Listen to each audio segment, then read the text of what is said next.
The Crow. Remake versus the original.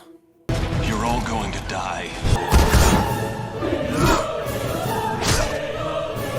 So here's what's gonna happen, my babies. I'm gonna briefly go over the original Crow, which I just watched for the first time. What? Oh, come on! I know, I took way too long to watch a movie that apparently is very beloved. Not only will I go over the original, but I'll dive a little bit into the other movies and TV show. Also the comic it's based on, and then go over the remake with spoilers and compare the two.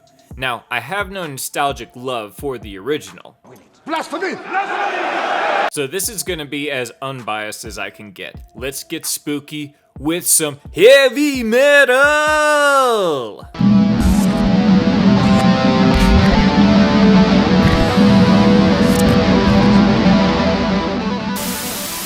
So, the Crow franchise. What is it? It's basically just a vengeful spirit story. Doing a quick bit of research, The Crow is more of a mantle or title that people take up or better are chosen for because they experienced a really terrible death. The comics have at least 45 issues, and the people who are chosen by The Crow get some of that sweet, sweet revenge. And that does include Eric Draven, the main character of the original movie. However, there are also nearly 15 other people who have been the Crow, so it's not just all about one SOB. But in that SOB's defense, he was the biggest guy to put on the mantle because his comic had like 10 issues and everyone else's were either one-offs or just a few issues. The Crow has special powers like classic normal human abilities, just enhanced, but his big ones are not being able to die, for the most part, and is able to see visions of either the past or through the eyes of the Crow, which is either his spiritual or physical guide. Okay. Let's just go to the movie. The original movie is very go, go, go. We have no idea who Eric Draven even is until after him and his fiancée are killed and he gets brought back. The movie could have easily taken the mystery route, like we could have spent some time wondering why this man rose from the grave and what he was supposed to do now. But in the first 10 minutes of the movie, he goes back to his place and we get visions of his and his fiancee's brutal murder. The original movie has a 90s charm because the movie focuses a bit more on being badass and dramatic than traditional storytelling. Like, am I really supposed to give a fuck about a guy that I just barely met and died? Do you know how often that happens around me? Yeah, never mind. Throughout the movie, Eric Draven takes his sweet revenge one at a time. Sometimes he just happens upon his murderers, and other times he does do a bit of digging. He also randomly speaks poetically, which really threw me off guard. Like, one of the first lines he says, he's quoting Edgar Allan Poe's The Raven, which made me laugh out loud like, who the fuck is this guy? The movie has a lot of 90s charm, and the whole atmosphere of the shit city with gothic tones kinda reminded me of Spawn.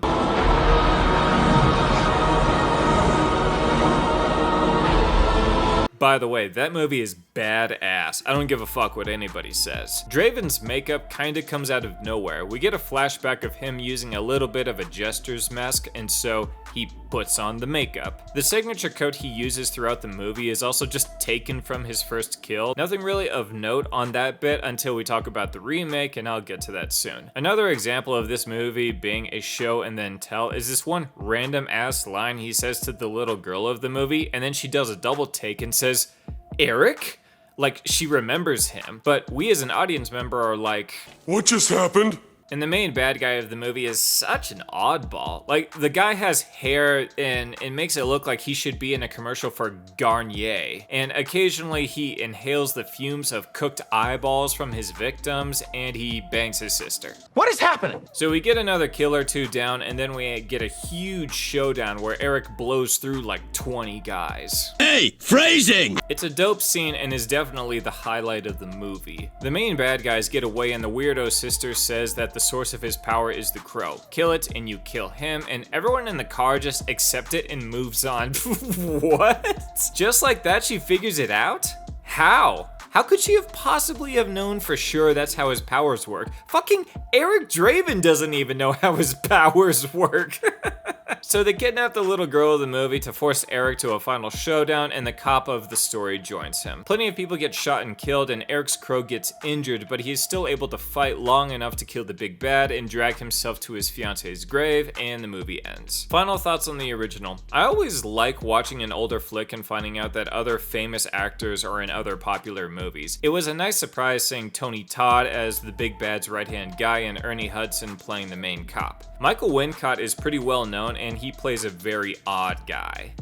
There's that saying, your story is only as good as your villain, and this movie's villain was, kind of a weird mob boss, and he had just a bunch of random shit going on for him. Hair that would make Fabio blush, a random collection of dope swords, smokes eyeballs of his enemies, bangs his sister. He's just a character, and it kind of brings down the whole movie a bit for me. The movie is fun, but I'm not dying to watch it again because I didn't really get to grow with Eric Draven on his journey thanks to the let's kill him, then get to know him kind of storyline that they went with. One gripe I do have is that this is a revenge story, and after Eric Draven kills the final guy that he thinks was involved with his murder, his power should have been gone and he should have been fine. I mean, that seems pretty normal and standard to me. But it's then revealed after that the main big bad of the movie was actually involved or like ordered the hit or whatever that connected the whole thing together. But Eric didn't know that. So I guess the Crow knew that or something. That's why he didn't take away Eric's powers before the movie ended. I don't know. Some of the action in the movie is cool and fun, but some of it also has a lot of jump cuts, like the knife fight.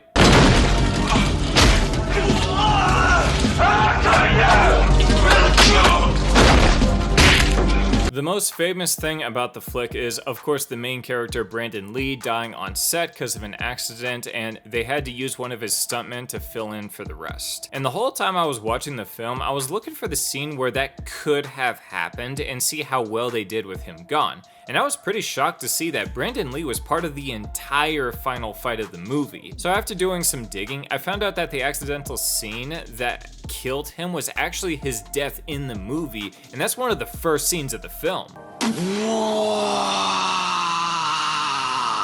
I think it's crazy how of all of the scenes to have an accident happen, it was chronologically one of the first scenes of the story. For all you non-nerds, this might be your first realization that movies are not shot in order of the scenes you see as you watch the film. They will have all of the scenes marked on a piece of paper called a scene outline, and then they will film all of the scenes that take place in one location, marked 1, regardless if it takes place at the beginning or the end of the movie. And then they will film all of the scenes in another location, marked 2, and so on and so forth. Obviously, they cut out the actual scene that killed that guy, and it's a tragedy that the actor died on set, but the silver lining is not only were they able to do 95% of the movie with him, but the movie ended up getting a huge following. I checked, and the only scenes that didn't have the original actor are the intro where he is returning to his apartment and picking up clothes and putting on the makeup, the guitar playing on the rooftop, the I do care scene running on the rooftops, although that would have been done with a stunt double regardless, and flashbacks on his murder where you don't see his face, and the T-Bird kill scene after the car chase where you don't see his face. Yeah, that's not much. 5 to 10% of the whole movie, really. Overall, it's a pretty fun 90s movie, but I don't imagine myself revisiting it because no character really left an impression. We got a fight scene or two that was fun, but not like super memorable. Sorry, Crow fanatics, that I didn't fall on my knees and suck this movie's. Johnson. Yes, sir. Before going over and discussing the remake, I want to say that I think the people who lost their fucking minds when they heard about the remake were overreacting. Blasphemy! Let me explain. Or better, respond to all that hate with a question. Was there this much hate and attention for the other Crow movies, or even the TV show? After The Crow came out in '94, City of Angels came out in '96. I wonder if people lost their shit when that movie came out. That movie did have a different main character named Ash or Ashy or whatever. Then in 2000, Salvation came out. Main character, Alex. Then again in 2005, Wicked Prayer came out and the main character is Jimmy. I don't know, maybe it's cause I didn't grow up as a super huge fan of the original, but I don't seem to recall any outrage for these 3 sequel movies. And check this shit out. There was a TV show that was a remake. Yeah, in '98, Stairway to Heaven came out and dropped a 22 episode season that didn't get picked up for a second season. But you wanna guess who the main character is? It was Eric Draven. It goes over the same story that the original movie went over. I'm not an expert, but I'm guessing Eric's entire story that the movie goes over is the whole comic series, which had 10 issues. So I bet a lot of it was cut out and the TV show tried to go a bit deeper into it than what the movie was able to do. So I don't want to hear this bullshit story of how dare they remake this beloved movie. They already did it, get over it. If you have a problem with remakes, that's fine. I can understand that a bit because some remakes are shit. And there are some remakes that I think are better than the original. The Ring comes to mind. Yeah, it is possible to improve on a remake. Did this movie improve on it?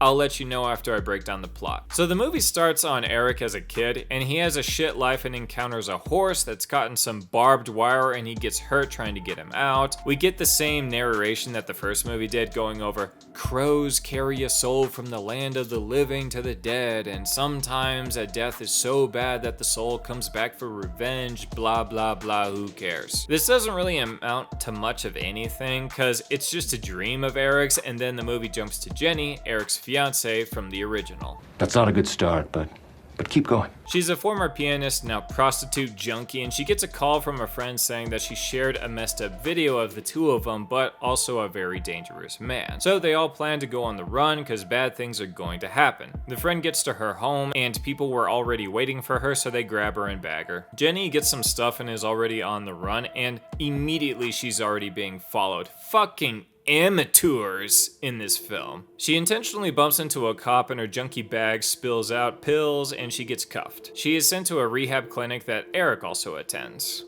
What? Oh, come on! Who the fuck came up with this idea? This place has the setup of a prison, but it's all for addicts and they all sleep and do activities together. Right, sure, I doubt anything like assault or unwanted pregnancies are ever gonna happen in this place. Fucking hell. Eric is a bit of a loner, but it's that about him that makes Jenny drawn to him. Oh, so that's how you get chicks? Be a loner? Wait, if that were true, then I should be drowning and... So Jenny points out that nobody likes Eric there and he admits it, but don't you worry, dear viewer. We never find out why nobody there likes him. A few forced scenes here and there, like Jenny being flattered that Eric drew naked pictures of her after meeting her one time. Huh? So the bad guys find out that Jenny is there and her and Eric make their escape, which Eric always knew about, but he just never took the opportunity to do it. I guess he needed some motivation to actually leave. That sweet, sweet motivation. They hitch a ride and go to her friend's place that has a healthy amount of drugs and clothes, and they just bang away for the next few, I want to say days? I'm not sure exactly how long they were there. The stuff they do, how they act, it's very teenage hot topic shit. Like, I think the actors were miscast because they act like teenagers, but hey, maybe junkies act like that no matter how old they are. Who knows? Jenny reveals that when she was young, her mom pushed her into playing the piano, and that put her in some rooms with some very bad people, and then she also went down the dark path with them. But she's not telling Eric everything that she did because she is paranoid that he would leave. They go raving, and Jenny gets spotted by a friend saying that the girl from the beginning is dead and people are looking for them. They go to Eric's place and get the classic bag over the head suffocation death, which is really well done. I wonder how actors are able to pull this off. I mean, I know how to do it, it's just, how do they not die? Question for the Hollywood execs. Eric then transports to a place filled with train tracks and meets the mentor of the movie, breaking down what's gonna happen next. Jenny's in hell. If Eric goes back and kills the big bad and all the other goons, all of the souls the bad guy has been sending to hell can go free, and Eric and Jenny can live again. Eric agrees, but he will only have his powers for as long as his love for Jenny never falters. Eric wakes up and is greeted by a cop who then shoots him, and then they get into a rough knife fight and Eric gets his first kill. Finally. I didn't check my watch, but the movie took way too long before we got to the action. Eric does some investigating and finds Jenny's mother after Jenny's funeral. He doesn't get much information from her, but he does get a clue from her house that takes him to his next spot. And when he gets there, he just runs into one of the guys that killed him. Okay. He accidentally kills the guy because he made a sudden move.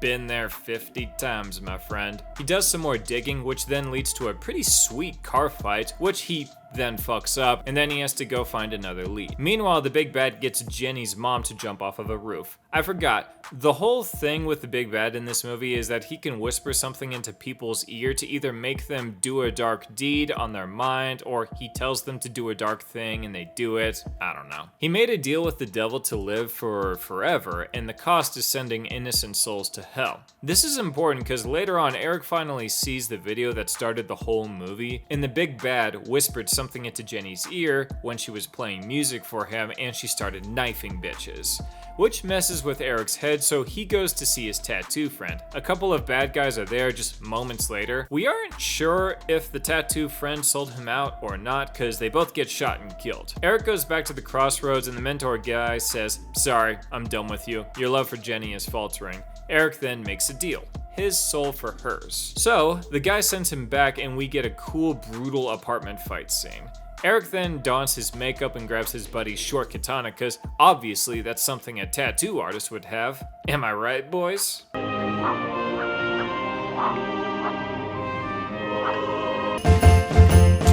Fuck yeah. I know there's a proper name for a small katana, but I don't give a fuck to look it up. Sue me. He gets it, goes to the opera, and we get the sick opera fight, and it delivers. Honestly, the action in this movie is awesome, which is kind of weird because the big bad is not a fighter. So after the opera scene that they milked in the advertising, Eric is told that the big bad went to his mansion by his right-hand gal who gave some sort of bullshit victim story to Eric, and he still gives her the axe. Fuck yeah. What a breath of fresh air. I feel like I have seen so many sob stories from bad guys and the hero, quote, lets them go, or revenge is now suddenly a bad thing. Fuck that, get your hands red and then move on. So Eric goes to the mansion and they have a little speech, which, who cares? Eric pulls him into the crossroads place and the souls of the dead take the big bag to hell, and Eric stays at the crossroads while Jenny wakes up from her murder scene and she sees Eric's dead body and the movie ends. Okay, I have a few questions. Did they end this movie with a little bit of time travel? How does any of that work? Seriously, is it just Eric and the big bad guy dead? Was the big bad wiped from existence? What about all the other guys Eric killed? Do not overthink this. So, how was The Crow remake? The first two acts are slow as shit and not very eventful. Like I said, the actors were doing shit that made them seem like a lot younger than they actually were. It takes way too long for Eric to turn into the Crow. I know the script tried really hard to make us believe their love story, but it's kind of forced, even though we spend a lot of time together with these two. I don't really like them that much as a couple. Just a few junkies doing junkie shit until they get bored and then move on to the next place. They don't really have a game plan. They just do drugs, fuck, and party, even though they are supposed to be on the run, and considering they are on the run from people who work in the shadows, you would think that they would not hang out in places where people like that would associate. Bill Skarsgård got a lot of flack for his tattoos being so similar to the Jared Leto Joker tattoos, and rightfully so. These are lame tattoos, which seems like kinda common in movies. You'd think that they would actually do cooler tattoos that have a bigger theme or design or something, but maybe this is the way they have to do it because it's all fake. You're lying! Sorry, but yeah, all these tattoos are fake, so maybe they have to be in kinda random spots and not be very big. The final act of the movie has some sick-ass action that really delivered, which is such a shame because there's only like 4 fight scenes in the whole movie. The cop fight, which is nice and sloppy, but quick. The car fight was fun, the apartment fight was fun, but also quick, and the opera scene was very fun and over the top to watch. It just wasn't enough. Overall, the movie is aight, but it's not getting a spend your money at the movie theaters recommendation from me. Now let's go over the differences between the two. I've heard a lot of reviewers saying they aren't going to compare the two movies, and I think that's fucking ridiculous. It's a remake, it's like the easiest kind of pairing to compare. In the original, Eric is a guitarist and we hear him shred on the rooftop, which is nice. In the remake, he is more of a tortured artist. The only artsy thing we see him do is draw. In the original, Eric puts on his makeup as a callback to a mask he owned. In the remake, Eric did a little bit of makeup after getting the black blood as his second chance to be the Crow, and it kind of reflects that, and I think it actually does make him look pretty cool. I actually like that facial makeup in the remake more than the original. In the original, Eric gets his coat from his first kill of the knife guy. He just takes the guy's coat. In the remake, it's just a random coat that he wore one time, and right as he put it on, Jenny took it off and they fucked again. Yeah, that's kind of a dumb thing to focus on in the remake. It's like the level of origin story for Han's clothes, blaster, and keychain in Solo.